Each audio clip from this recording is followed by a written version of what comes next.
Good morning, Morning, sir. sir. Good morning, sir. Good morning, sir.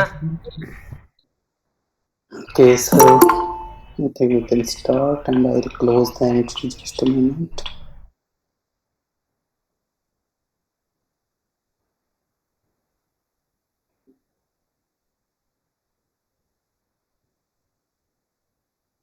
Maybe there is an option.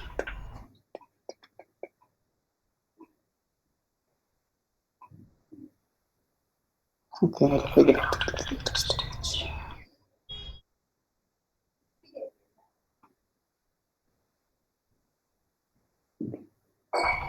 Okay, so I hope you can see the screen. And as you suggested, you'll start with the oscillation first. And in elementary classes, I mean plus 1 and plus 2 in scientific sense. So you already have some idea that what are the oscillatory motion, and you have gone through the HHM part mostly. Damped oscillation भी discuss किया होगा और कुछ एक उसका forced oscillation की भी बात की. So in our discussion it will be oscillatory motion in all the three contexts, and we will be discussing that how we can describe these motions, what are the parameter and what are the mathematical situation which we can use to predict any oscillatory motion.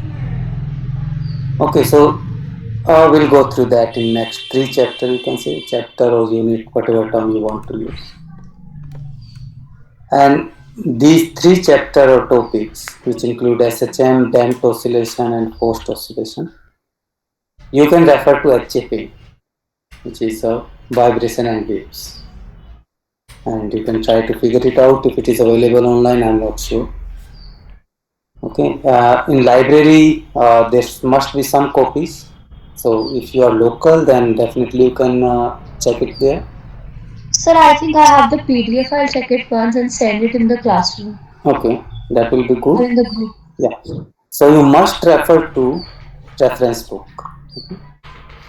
ये ध्यान रखिए कि जो आपका पढ़ाने जो teaching method है significantly change होता है. मोस्टली आपको आइडिया लग गया होगा कि फर्स्ट सेमेस्टर से कुछ एक्सटेंट तक, हालांकि टोटली वो सेम होगा मैं नहीं कह सकता, वो आप टाइम के साथ रियलाइज करोगे. बट आपको हर एक चीज नहीं बताई जाएगी. काफी चीजें ऐसी होगी जो ज्यूम करेंगे ठीक है आपने कर रखा है तो आप इसको सोल्व कर सकते हो. और अनफॉर्चुनेटली जो हमारा सेमेस्टर का टाइम है वो काफी रिड्यूस्ड है. यूजली 5 मंथ होते हैं, इस बार अबाउट 2.5 मंथ ही है, ये मान के चलो. हाँ, तो सिलेबस कवर करना इतना इजी नहीं है. उसके लिए आप लोगों की सपोर्ट की भी जरूरत है. बट अगर आप ये कहो कि आप सरकारी कर्मचारियों की तरह 5 दिन ही काम कर सकते हो, फिर अनफॉर्चुनेटली लास्ट में सिलेबस आपको खुद करना पड़ेगा. You need to be proactive. You have to force me to put extra. ऐसा नहीं होना चाहिए कि मैं आपको फोर्स कर रहा हूँ तो एक्स्ट्रा एफर्ट डालिए. आपकी ड्यूटी बनती है बच्चे, आप मुझसे काम लो कि मैं आपको कितनी इंफॉर्मेशन या कितनी एक्सप्लेनेशन दे सकता हूँ. ओके, तो मेक श्योर कि आप अवेलेबल हो जब भी डिस्कशन की जरूरत पड़ती है. आपकी वजह से ये नहीं आना चाहिए कि नहीं जी हमने तो सैटरडे फ्री रखना. सरकारी कर्मचारी थोड़ी हो यार. और ऊपर से अभी ऑनलाइन क्लासेस के सिस्टम में तो आपका ये भी इतना हेक्टिक नहीं है. जो आपका 5 डेज वीक चल रहा है ये हेक्टिक थोड़ी है. लैब 3 घंटे की होती है, आपकी 1 घंटे में कन्वर्ट हो रखी है ना. तो इतना इशू है नहीं जितना मुझे इस मैसेज से लगा. But anyway that is your choice. अगर आप अवेलेबल नहीं रहते तो वो तो चलो अपना प्रैक्टिकल का इशू, इतना बड़ा प्रॉब्लम नहीं है, हम कभी भी टाइम फिगर आउट कर लेंगे. बट थ्योरी क्लासेस के लिए बच्चे आप लोगों को एक्स्ट्रा क्लासेस लगानी पड़ेगी. अगर आप लोग अवेलेबल नहीं रहोगे तो मुझे मुश्किल लग रहा है कि हम सिलेबस कंप्लीट कर पाएंगे. और अनफॉर्चुनेटली ये होता नहीं कि भाई जितना हमने सिलेबस किया उतने में से पेपर है, क्योंकि फाइनल पेपर तो बाहर से बन के आता है तो उन्होंने तो कंप्लीट सिलेबस ही देखना. तो एटलीस्ट हम अपनी तरफ से एफर्ट डालें ना कि जो टाइम हमारे पास है उसके अंदर हम बेस्ट कवर कर पाए. तो आप अपनी तरफ से फ्रीडम रखो बच्चे, फ्री हुआ है ना. तो ऐसे मत करो कि पहले ही आप अपने खुद को बाउंड कर लो कि हमने बस इतना टाइम ही पढ़ना। इसके लिए थोड़ी सी फ्रीडम रखिए and definitely we can manage it, otherwise difficulty आएगी अपने को सिलेबस कंप्लीट करने में, स्पेशली क्योंकि इलेक्ट्रोमैग्नेटिक थ्योरी इंट्रोड्यूस हुआ है रिसेंटली, तो उसको समझने में टाइम लगता है। वो अपने आप में इतना ज़्यादा नहीं है अगर हम जो चीज़ अपने सिलेबस में सिर्फ उसकी बात करें, लेकिन उसके लिए कुछ चीज़ें हमें एक्स्ट्रा पढ़नी पड़ती हैं, कुछ नए मैथमेटिकल कॉन्सेप्ट आते हैं, और जो आपने प्लस 2 में पढ़े होंगे, जैसे गॉस लॉ पढ़ा है, कूलम्स लॉ पढ़ा है, मैक्सवेल इक्वेशन के नाम भी सुने होंगे आपने। तो मैक्सवेल इक्वेशन किस तरह से ड्राइव हो रही है, ये सारी चीज़ें हमें डिस्कस करनी पड़ेगी, अदरवाइज आप इलेक्ट्रोमैग्नेटिक थ्योरी को अंडरस्टैंड नहीं कर पाओ। तो इसलिए हमारा वहाँ पर एफर्ट काफ़ी ज़्यादा ज़रूरत पड़ेगी, तो इसलिए थोड़ा सा ओपन रहिए, पहले खुद को बाउंड करें। तो हम पहले ऑसिलेटरी मोशन से शुरू करते हैं, और ड्यूरिंग द प्रेजेंटेशन कुछ एक पॉइंट आपको ऐसे मिलेंगे जो रेड में होंगे या उनके ऊपर स्टार का सिंबल होगा, तो वो आपकी असाइनमेंट है, ठीक है। तो असाइनमेंट आपने नोट डाउन करनी है, ये नहीं कि मैं आपको रिमाइंड करवाऊंगा कि ये वो आपकी असाइनमेंट थी, वो आपने की या नहीं की। ओके, आप अब अपने बच्चों वाले स्टूडेंट नहीं, आप अब मैच्योर कैटेगरी में आ जाने चाहिए, तो आपने खुद अपनी ड्यूटी समझ के ये असाइनमेंट कंप्लीट करना। अगर आप चाहते हो कि आपकी अंडरस्टैंडिंग इवॉल्व हो, जो भी सब्जेक्ट आप पढ़ रहे हो अच्छे से समझ आए, तो आपको करनी चाहिए। कुछ असाइनमेंट ये होगी जो ड्यूरिंग द लेक्चर आपको इस तरह से मार्क मिलेगी, कुछ एक लास्ट में आपको एक कर दूंगा जिसमें लिस्टेड हो जो असाइनमेंट है, तो वो भी आप एक्सप्लोर कर सकते हो। तो इन असाइनमेंट की एक पार्टिकुलर डेट डिसाइडेड होगी, जैसे आप लास्ट क्लास में कह रहे थे कि एक साथ नहीं होनी चाहिए, तो यहाँ पे हम ट्राई करेंगे कि चैप्टर वाइज आपको मिलती रहे, बट आपको भी ये ट्राई करना पड़ेगा बच्चे की जब डेट आपको दी गई है उस पर आप सबमिट कर दो। अगर नहीं करनी तो मत करो, कोई इश्यू नहीं, उसमें कोई दिक्कत नहीं, वो इवैल्यूएशन में जैसे कंसीडर होना है हो जाएगा, बट लेट नहीं करना आपने, क्योंकि अब क्लासरूम में ये ऑप्शन आ गया कि लेट को वो आप बंद कर सकते हो। पहले तो ये होता था ना कि वो मैसेज दे देता था लेट सबमिट किया, बट ये ऑप्शन है अब कि आप लेट सबमिशन एक्सेप्ट ही नहीं करोगे, तो I keep that option with our setting कि अगर आपने टाइम पे किया तो अच्छी बात है, otherwise it will stay outside. So make sure कि आप टाइम से कर पा रहे हैं इसको। तो पहले अगर हम बात करें ऑसिलेटरी मोशन, तो पहली बात मोशन की आएगी, मोशन क्या है ना। सो मोशन का कॉन्सेप्ट सबको पता है कि कोई भी सिचुएशन अगर टाइम के साथ इवॉल्व हो रही है तो that is some sort of motion. Mechanical system की बात करते हैं तो हम इसमें पोजीशन की बात कर लेते हैं, लेकिन अगर आप डिटेल में डिस्कस करें या थोड़ा सा और स्पेसिफिकली देखें तो कोई भी वेरिएबल हो सकता है। मान लीजिए आप पोजीशन की जगह टेम्परेचर की वेरिएशन देखते हैं कि टेम्परेचर एक पॉइंट से दूसरे पॉइंट से चेंज हो रहा है, टाइम के साथ टेम्परेचर चेंज हो रहा है, तो वो भी एक तरह की मोशन ही है। सिमिलर वे से प्रेशर चेंज हो सकता है और कोई ऑब्जर्वेबल भी हो सकता है। Okay, but mostly mechanical system में हम पोजीशन की बात करते हैं कि अगर पोजीशन टाइम के साथ चेंज हो रही है that is described as motion. तो एग्जांपल आपके अंडरस्टैंडिंग में काफ़ी होंगे, I don't need to list everything.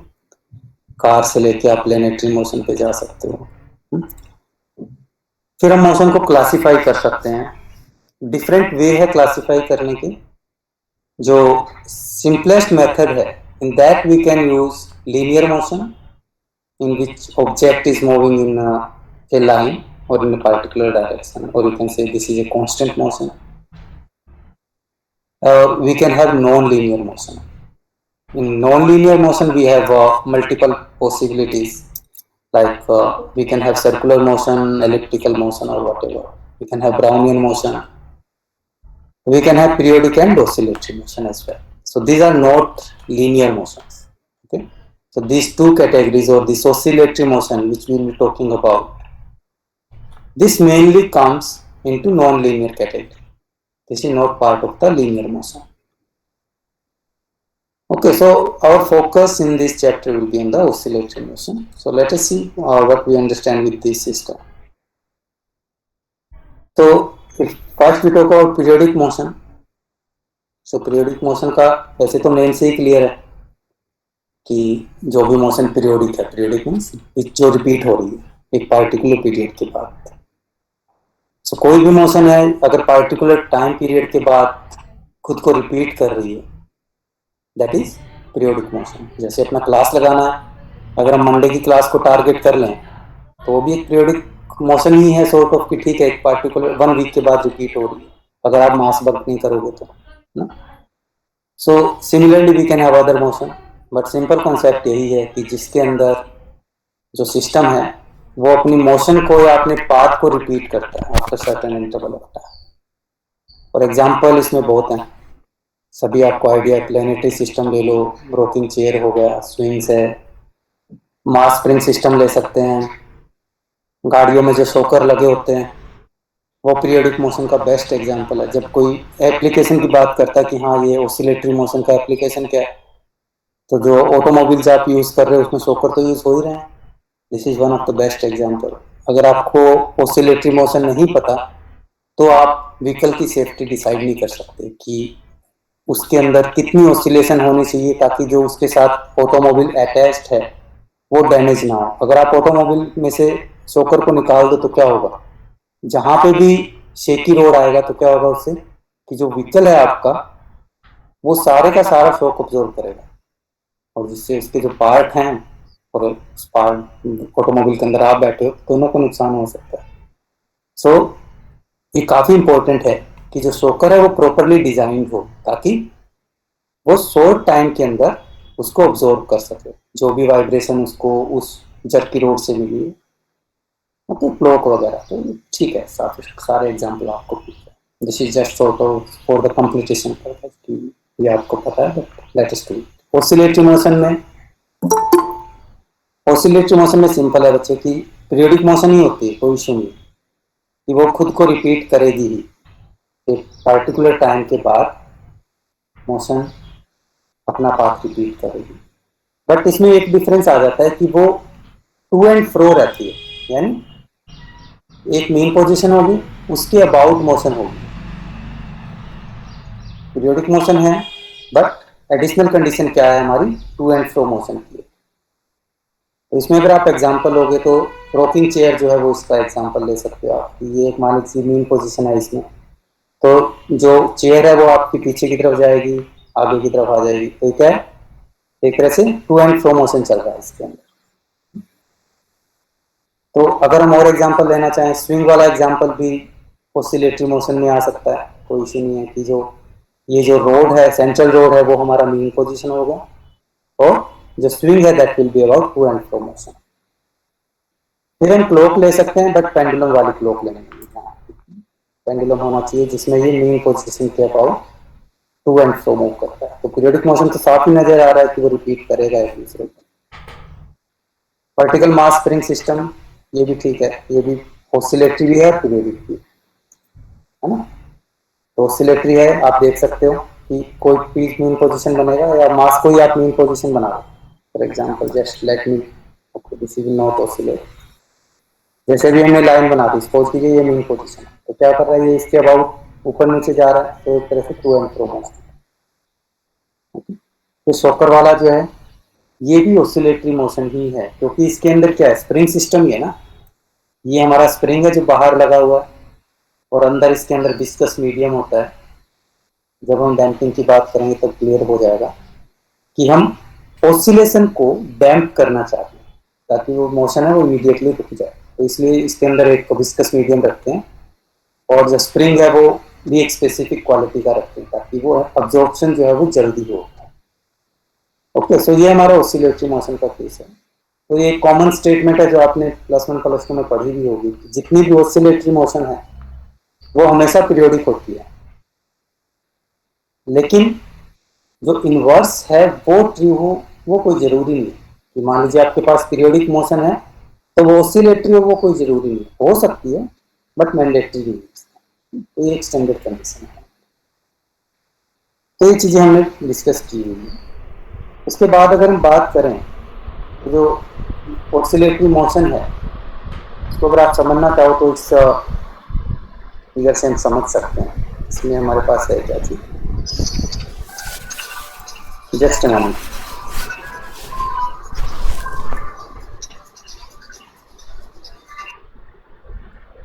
There was a code, so let me go back to the slide. So जो हम डिस्क्रिप्शन की बात करते हैं ऑसिलेशन की, वो टू एंड फ्रो मोशन रहेगी। सो हम ये एक मीन पोजीशन ले लेते हैं, जो वो पोजीशन लिखी है ना मैंने, ये हमारी मीन पोजीशन। मान लेते हैं कि स्टार्टिंग में जो पार्टिकल था वो इस पॉइंट पे, तो t जीरो था, टाइम जीरो था, तो इस पोजीशन पे था।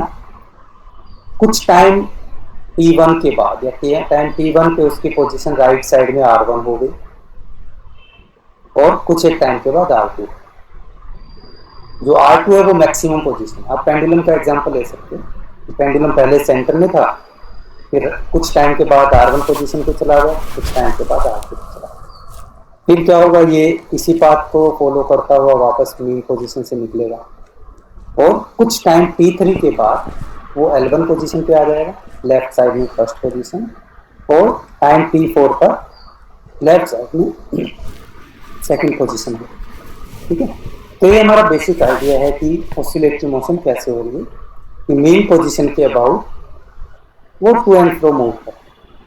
तो अगर हम ग्राफ बनाना चाहें, तो मैंने वाई एक्सिस पे एक्स ले लिया, जो भी डिस्प्लेसमेंट है, मेन पोजीशन से डिस्प्लेसमेंट कह रहा हूँ, और एक्स एक्सिस पे टाइम। तो अगर हम ये कंसीडर करें तो जो ग्राफ बनता है वो ये बना, देख सकते हो किस तरह से बन रहा है कि जब टाइम जीरो थी तो मेन पोजीशन से डिस्प्लेसमेंट कितनी, जीरो। किसी टाइम t2 पर, ये जो टाइम t2 है, इस टाइम पे क्या हुआ, वो राइट साइड में एक्सट्रीम पे चला गया, तो डिस्प्लेसमेंट कितना होगा, मैक्सिमम होगा ना राइट साइड में, ये मैक्सिमम होगा। फिर तो दोबारा से घूम के आएगा तो जीरो से भी पास करेगा, और टाइम t4 पे क्या होगा, t4 पे वो नेगेटिव डायरेक्शन में चला जाएगा, तो will have the displacement in negative direction. तो ये प्रोसेस रिपीट होती रहेगी। तो ये मैथमेटिकली किस चीज़ को रिप्रेजेंट कर रहा है, अगर आप इसको मैथमेटिकली फंक्शन देखना चाहें तो this is a sine function. Sine की कर्व ऐसी होती है ना कि टाइम जीरो था, उस पर जीरो होता, फिर मैक्सिमम हो जाता है। तो डेफिनेटली कुछ कांस्टेंट वगैरह लगेंगे जो मैंने नहीं लगाए, बट ओवरऑल आइडिया ये है कि कोई भी ऑसिलेटरी मोशन अगर है ना, तो उसको मैथमेटिकली साइन फंक्शन के टर्म में लिख सकते हैं। ये आपको मैसेज देना था। सिमिलरली कोसाइन भी लिख सकते हैं। कोसाइन लिखते हैं के लिए क्या करना, सिचुएशन को थोड़ा सा चेंज करना पड़ेगा। कि हमने पहले केस में क्या किया था, पेंडुलम को मीन पोजीशन से निकाला था, यहाँ से शुरू किया था। अब क्या करते हैं कि पेंडुलम को हम पकड़ के एक एक्सट्रीम पे लेके चले गए, यानी जब टाइम जीरो था उस टाइम पे जो मीन पोजीशन से डिस्टेंस है वो r2,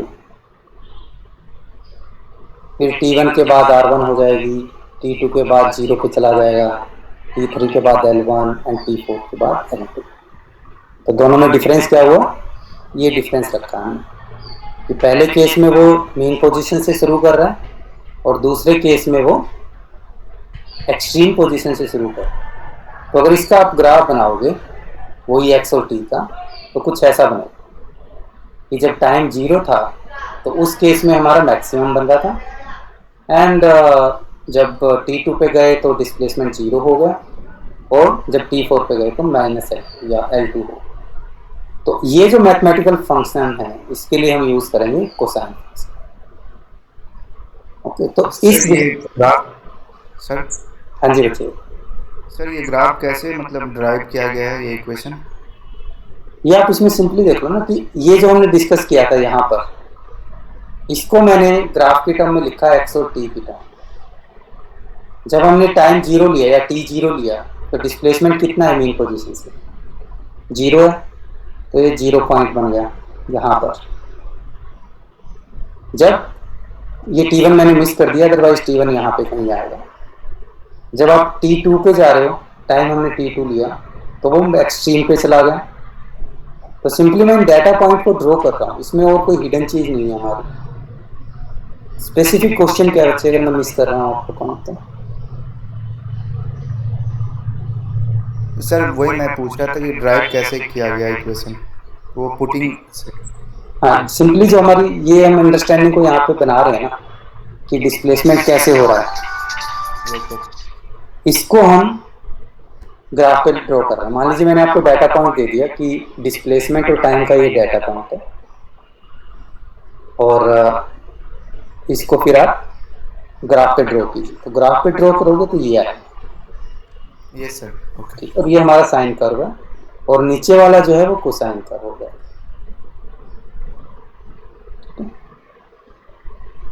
सो यहाँ से जो अपना मेन मैसेज निकलना था वो ये था कि जो भी ऑसिलेटरी मोशन है उसको हम साइन और कोसाइन फंक्शन की टर्म में लिख सकते हैं। डिफरेंट वे इस चीज़ को समझने के, मैथमेटिकली सोल्व करेंगे, वहाँ से भी साइन कोसाइन फंक्शन की टर्म में सॉल्यूशन आएंगे, बट ये थोड़ा सा कॉन्सेप्चुअली ग्रैस्प करने के लिए कि कैसे आ रहा है। और ये जो फंक्शन होते हैं ये हमारे हार्मोनिक फंक्शन, जो SHM है, सिंपल हार्मोनिक मोशन। तो इसमें हार्मोनिक का मीनिंग क्या है? रीजन यही होता है कि इन ऑसिलेटरी मोशन को हम साइन कोसाइन फंक्शन की टर्म में लिख सकते हैं, और ये जो साइन कोसाइन फंक्शन है ये हार्मोनिक फंक्शन है, ओके, इसलिए इसको हार्मोनिक मोशन भी नेम दिया जाता है। तो हम ऑसिलेटरी मोशन में जो ब्रॉड टॉपिक पढ़ेंगे, एक तो सिंपल हार्मोनिक मोशन ही होगा या ऑसिलेशन कह लो। तो इसका आइडिया आपको ऑलरेडी है कि ऑसिलेटरी मोशन है, और ये आइडियल कंडीशन है इन द सेंस कि यहाँ पर कोई भी रेजिस्टेंस नहीं होता। अगर रेजिस्टेंस नहीं होगा तो क्या होगा? जो भी आपने मोशन को एनर्जी दे दी एक बार, वो एनर्जी उस मोशन में रहेगी कि वो ऑसिलेट करता रहेगा सेम एम्पलीट्यूड के साथ। तो ये हमारी आइडियल सिचुएशन है, क्योंकि ऐसा थोड़ी हो सकता है कि आप कोई जीरो रेजिस्टेंस सिस्टम ऑर्बिटिंग करो। ठीक है, एक्सट्रीम कंडीशन में कर सकते हैं, ऐसी बात नहीं, बट मोस्टली डिफिकल्ट होता है। ये आइडियल सिचुएशन है, और इस केस में हमारे पास होगा कुछ नहीं, डैम्प्ड ऑसिलेशन करेंगे and forced oscillation. Simple harmonic motion हमने डिस्कस किया कि आइडियल सिचुएशन है, कोई रेजिस्टेंस नहीं है, तो कंसीक्वेंस क्या होंगे कि एनर्जी लॉस भी नहीं होगा, और जो भी एम्पलीट्यूड है वो कांस्टेंट रहेगा। डैम्प्ड ऑसिलेशन की बात करेंगे, इस केस में क्या होगा कि ये हमारी प्रैक्टिकल सिचुएशन है सॉर्ट ऑफ, कि सिस्टम के अंदर रेजिस्टेंस है। तो रेजिस्टेंस अगर होगा तो क्या होगा कि एनर्जी लूज करेगी, और जैसे जैसे एनर्जी लूज करेगी ऑसिलेटरी मोशन का एम्पलीट्यूड जो है वो रिड्यूस करेगा। ओके, तो will have some resistance in the picture, जिसकी वजह से एनर्जी लॉस होगा, और जो एम्पलीट्यूड है वो डिक्रीज करता है। तो ये प्रैक्टिकल सिचुएशन है, इसकी बात भी करेंगे कि इस सिचुएशन को हम कैसे समझ सकते हैं। एक होता है फोर्स्ड ऑसिलेशन। फोर्स्ड ऑसिलेशन का पर्पज आप ये कह सकते हो कि ये प्रैक्टिकल सिचुएशन का ही पार्ट है। ये सिचुएशन थी हमारे डैम्प वाली, जिसमें एनर्जी लॉस हो रहा, लेकिन हम चाहते ये हैं कि वो ऑसिलेट करता रहे सेम एम्पलीट्यूड के साथ। तो उस केस में हमें क्या करना पड़ेगा कि जितनी एनर्जी लूज हो रही है हर एक स्टेप में, उतनी एनर्जी हम उसको प्रोवाइड करते रहें, ताकि जैसे जैसे इसका एम्पलीट्यूड कम हुआ हमने इमीडिएटली एनर्जी दे दी। तो एक तरह से हम क्या करें, उसको बाहर से फोर्स कर रहे हैं। ओके, तो वो हमारा फोर्स्ड ऑसिलेशन का पार्ट होता है। ठीक है, तो इस केस में हमारे पास क्या है, रेजिस्टेंस तो है ही पिक्चर में, एम्पलीट्यूड भी डिक्रीज कर रहा है, लेकिन हमने क्या किया कि एक्सटर्नल सोर्स से एनर्जी प्रोवाइड की, so that we can compensate the energy loss. जो भी एनर्जी लॉस हुआ उसको कंपनसेट करते हैं, and what will get at the end कि एम्पलीट्यूड जो है वो कांस्टेंट रहेगा। तो एक तरह से जो लास्ट पोजीशन है या लास्ट डिस्क्रिप्शन है वो SHM जैसा ही हो जाएगा, बट डिफरेंस क्या है कि SHM के अंदर हम बाहर से कोई फोर्स नहीं लगाते, बट फोर्स्ड ऑसिलेशन में क्या करते हैं कि हम बाहर से फोर्स लगा रहे हैं। सिमिलैरिटी दोनों में क्या है कि दोनों में जो लास्ट मोशन है वो सिमिलर है, ये एम्पलीट्यूड सेम रहेगा। अदरवाइज जो मैथमेटिकल डिस्क्रिप्शन होता है वो काफ़ी डिफर करता है, जो हम डिस्कस करेंगे in due course. Sir excuse me. हाँ जी सर, ये जो कोई भी हार्मोनिक मोशन अगर वो साइन और कोसाइन कर्व्स की हेल्प से अगर हम रिप्रेजेंट कर सकते हैं तो वो सिंपल ही कहलाएगा। सिंपल हम इसलिए कह रहे हैं, इसको फ्री भी कह सकते हो, सिंपल भी कह सकते हो। सिंपल या फ्री हमने टर्म इसलिए यूज किया क्योंकि रेजिस्टेंस नहीं है उसके अंदर, और कोई रीजन। हार्मोनिक फंक्शन हमारा साइन और कोसाइन की वजह से है, सिंपल हर हार्मोनिक मोशन सिंपल होता है। नहीं, हार्मोनिक मोशन सिंपल के साथ लिंक नहीं है बच्चे। हार्मोनिक किसको कहते हैं? सिंपल को थोड़ा एक्सप्लेन करते हैं। सिंपल हम आइडियल सिचुएशन की वजह से कह रहे हैं क्योंकि हम यहाँ पे अज्यूम कर रहे हैं कि कोई रेजिस्टेंस पिक्चर में नहीं है। रेजिस्टेंस आ जाएगा तो वो डैम्प्ड ऑसिलेशन हो जाएगा ना फिर तो। बिल्कुल बिल्कुल, लगाने की जरूरत क्या है? काफी जगह हम इसको फ्री ऑसिलेशन भी टर्म देते हैं, ठीक है ना। फ्री भी कह सकते हो आप, फ्री हार्मोनिक मोशन कह सकते हो, फ्री ऑसिलेशन कह सकते हो, और सिंपल टर्म इसलिए कह सकते हो कि इसमें अगर आप तीनों सिचुएशन देखो, तीनों को कंपेयर करो, तो ये बिल्कुल बेसिक सिचुएशन है हमारा। जैसे डैम्प में रेजिस्टेंस पिक्चर में है, फोर्स में डैम्प रेजिस्टेंस भी और एक्सटर्नल फोर्स भी, ठीक है। तो इसका साइन और कोसाइन के साथ कोई लिंक नहीं है। अगर आप इसको डैम्प और फोर्स के साथ कंपेयर करो तो रिलेटिवली, अगर आप लिटरल मीनिंग निकालना चाह रहे हो तो उसके कंपैरेटिवली ये सिंपल है। जो आप डिस्कशन करोगे वहां से भी क्लियर हो जाएगा कि एसएचएम को डिस्कस करना रिलेटिवली सिंपलर है। आप लिटरल मीनिंग पे चले गए इसलिए मैं टर्म यूज कर रहा हूँ, अदरवाइज उसका कोई सेंस नहीं बनता। कि जो डिस्क्रिप्शन है वो डैम्प्ड और फोर्स्ड के कंपैरिजन में सिंपल है हमारा, इस वजह से इसको सिंपल हार्मोनिक मोशन कह देते होंगे, but that is not of importance कि हाँ सिंपल ही क्यों रखा। इसके अलावा और कोई डिफरेंस नहीं है। तीनों में जो डिफरेंस है फिजिक्स वाइज वो यही है कि एसएचएम में हमारे पास कोई रेजिस्टेंस नहीं होता, डैम्प में है। एसएचएम और डैम्प में एक्सटर्नल फोर्स नहीं होता, बट फोर्स्ड ऑसिलेशन में बाहर से हम फोर्स भी प्रोवाइड करते हैं।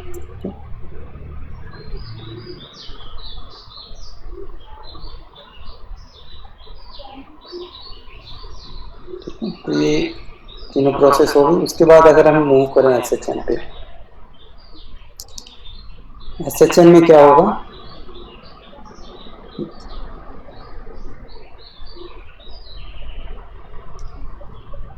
एसएचएम में अगर हम डिस्कशन की बात करें तो सबसे पहला इसमें जो कॉन्सेप्ट आता है वो है हुक्स लॉ का।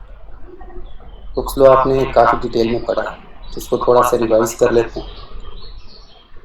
तो हुक्स लॉ किसके साथ डील करता है? ये मेनली इलास्टिक मटेरियल की प्रॉपर्टी है या उसके बिहेवियर को एक्सप्लेन करता है कि जब भी हम बाहर से फोर्स लगाएंगे तो इलास्टिक मटेरियल कैसे बिहेव करेगा, that is governed bye Hooke's law.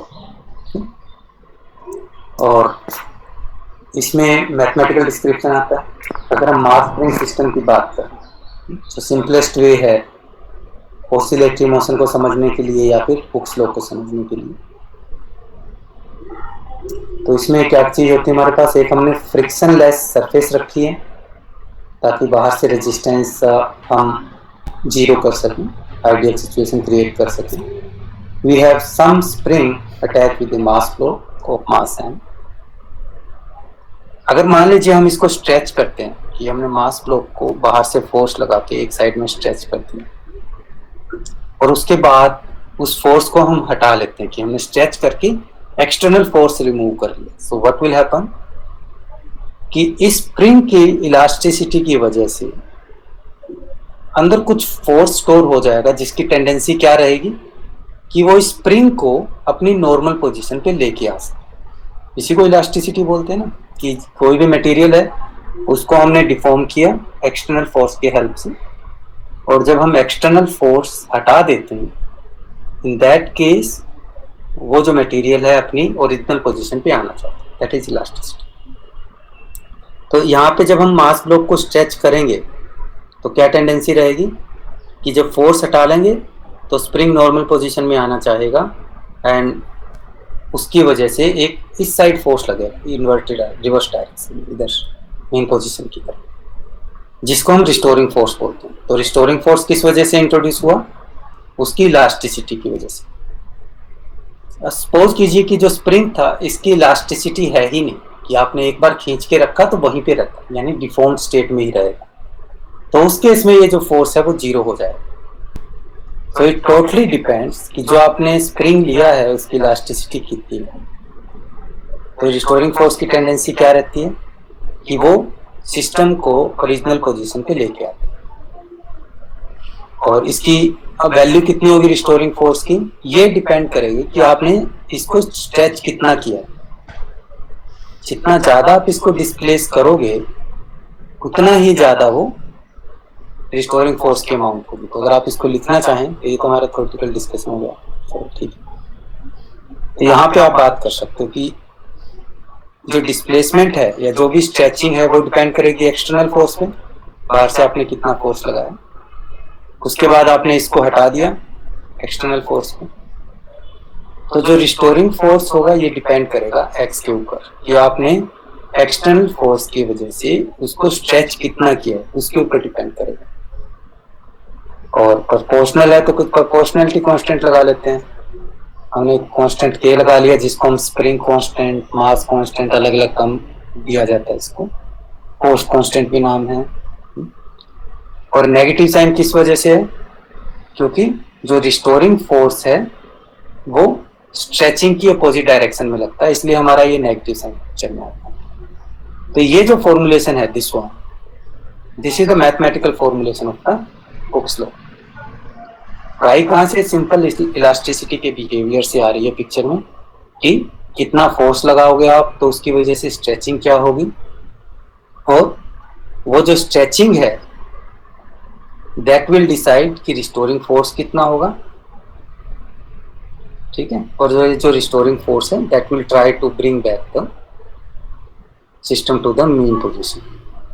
तो मीन पोजीशन पे आके रुक जाएगा, राइट, या कुछ और हो जाएगा मीन पोजीशन पे जब आएगा।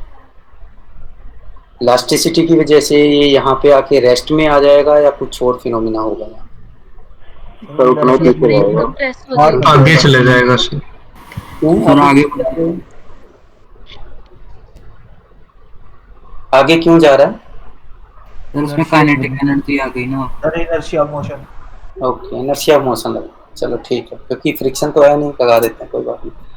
तो इनर्शिया मोशन की वजह से क्या होगा कि रुकना तो इसको मीन पोजीशन पे चाहिए था, बट इनर्शिया की वजह से mass block will move toward the this wall, जिसकी वजह से स्प्रिंग क्या होगा, कंप्रेस हो जाएगा।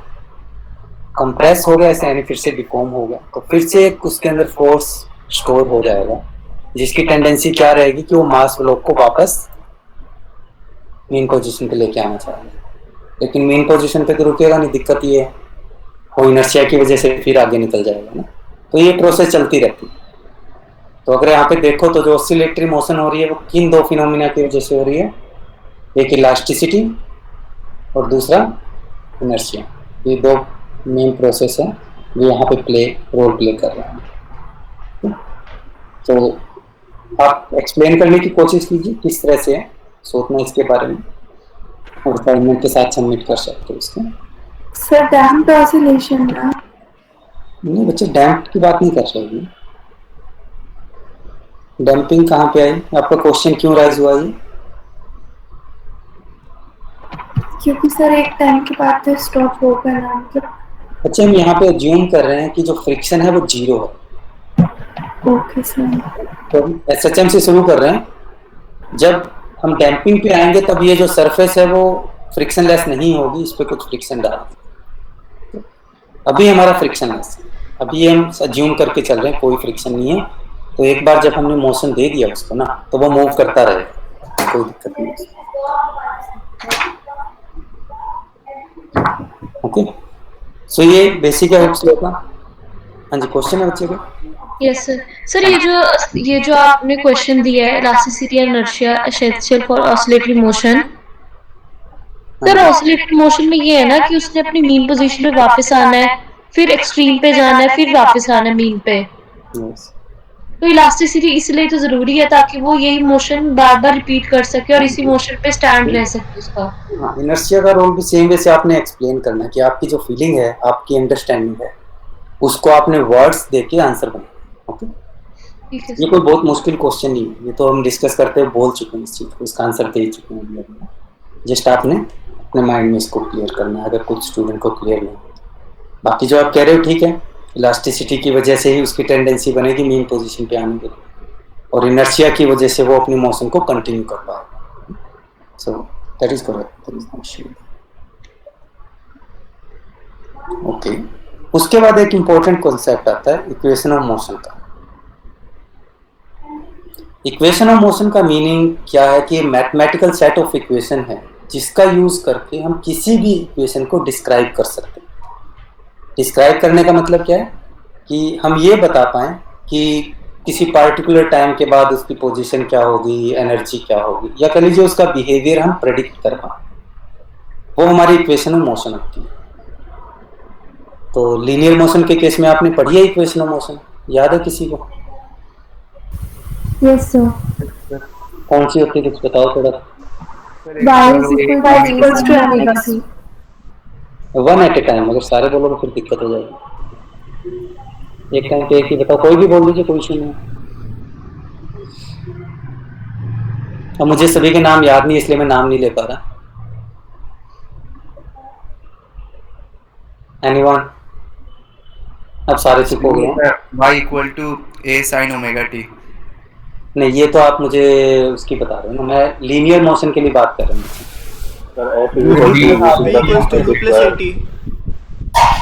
तो ये इक्वेशन आपने पढ़ी हुई है और लीनियर मोशन याद है? Yes sir. तो ये sort of equation of motion थी जो लीनियर मोशन को डिस्क्राइब करती थी। तो इस केस में आप प्रेडिक्ट कर सकते थे ना कि फाइनल वेलोसिटी क्या होगी या कितने डिस्टेंस चलेगा। तो आपने बहुत न्यूमेरिकल किया इसके बारे में कि मोशन को डिस्क्राइब किया है या प्रेडिक्ट किया है उसके लिए। तो हम ऑसिलेटरी मोशन की अगर बात कर रहे हैं तो उस केस में क्या हम ये इक्वेशंस यूज कर सकते हैं? आंसर है नहीं कर सकते, क्योंकि हम ऑसिलेटरी मोशन को लीनियर मोशन कह ही नहीं सकते, क्योंकि वो काफी डिफरेंट बिहेवियर है उसका। So we need to figure out कि ऑसिलेटरी मोशन के केस में इक्वेशन ऑफ मोशन क्या हो, so that we can predict, understand or describe whatever term you want to use the oscillatory motion। Okay, तो वो हम ट्राई करें। उसके लिए काफी सिंपल मेथड है निकालने का। जो भी हमने हुक्स लॉ पढ़ा था ना, वो ही लगना, और कुछ नहीं। हुक्स लॉ के अकॉर्डिंग क्या था कि रिस्टोरिंग फोर्स जो है that is equal to minus kx spring constant into displacement. अब सिस्टम के अंदर जो मोशन होगी वो कौन से फोर्स की वजह से होगी? इसी फोर्स की वजह से होगी ना, जो भी मोशन होनी है उसकी। तो फोर्स कितना लग रहा है? यही लग रहा है। और आपको न्यूटन्स लॉ पता है फोर्स, उसके अकॉर्डिंग क्या होता है कि this restoring force can be combined with Newton's law कि that force is equal to mass into acceleration.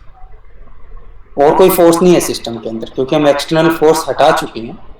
हमारे पास सिर्फ और सिर्फ यही रिस्टोरिंग फोर्स है जो सिस्टम की मोशन के लिए रिस्पॉन्सिबल है। So therefore we equated this restoring force equal to mass into acceleration. तो ये वाली टर्म इधर यूज कर लेते हैं और फिर टर्म्स को रीअरेंज करें कि हमने न्यूटन्स लॉ यूज किया, mass into acceleration is equal to minus kx।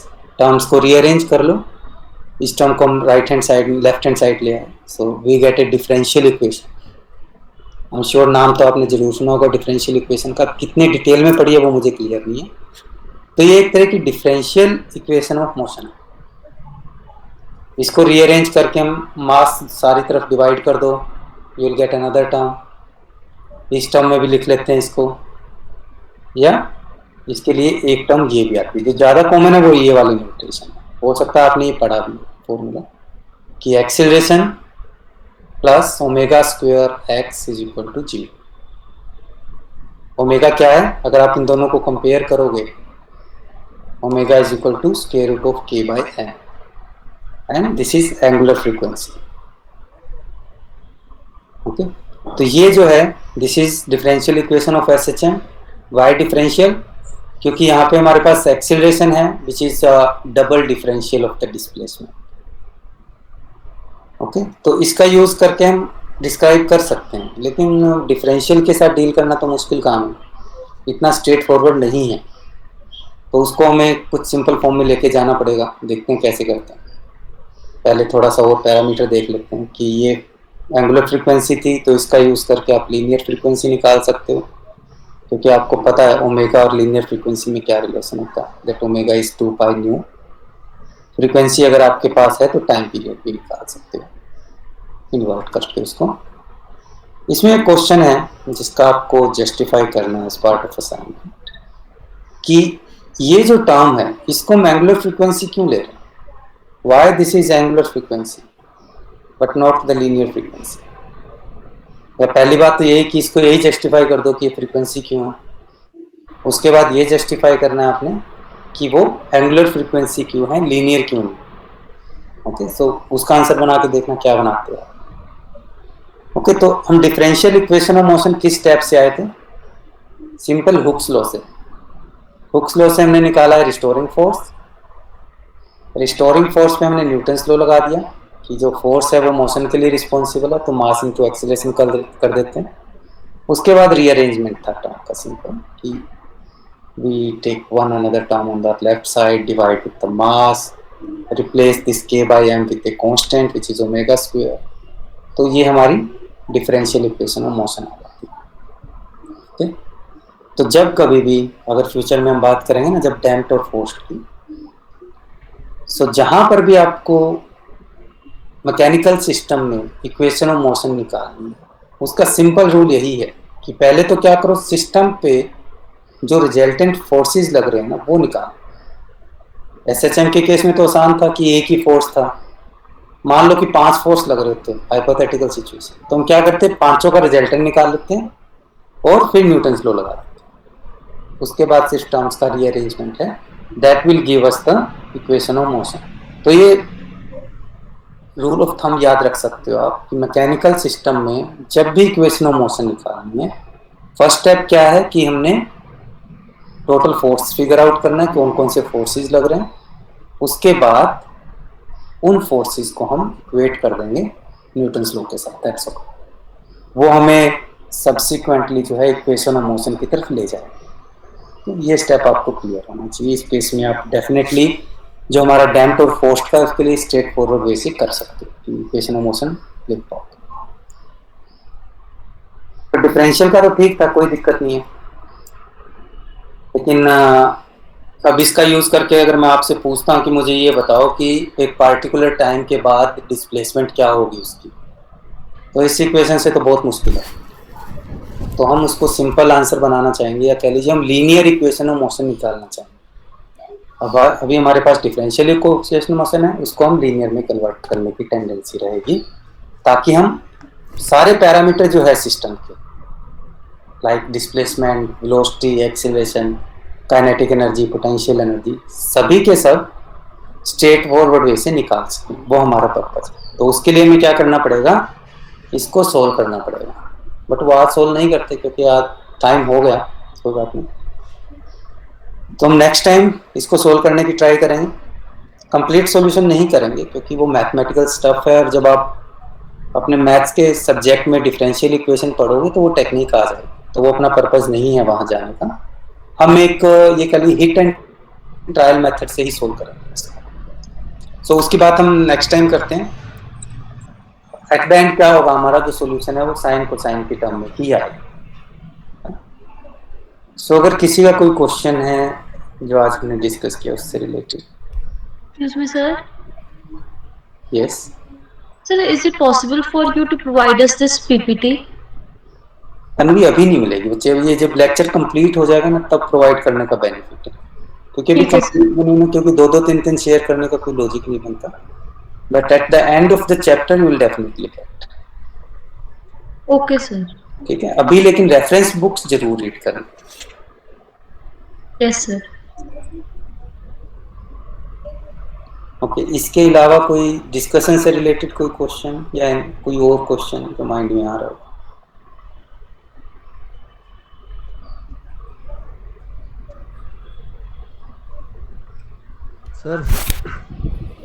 Sir ये जो क्वेश्चंस आपने स्टार वाले दिए हैं, इनको सर हमको अपने पास बस उसके आंसर्स लिख के रखने हैं या कहीं पे सबमिट वगैरह करने पड़ेंगे? बच्चे, मैं आपको जब असाइनमेंट गूगल क्लासरूम से असाइन करूंगा ना, तो उनकी जो फाइल बनाओगे उसमें आपने डाल देना answer.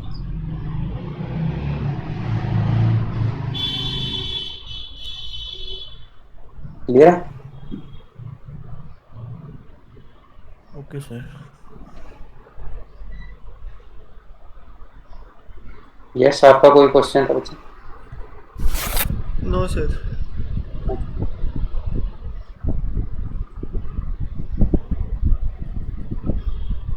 So I assume there will be not much question because ये चीज़ें आप पढ़ चुके हो already. We are just revising it. तो नया टॉपिक आएगा इसी.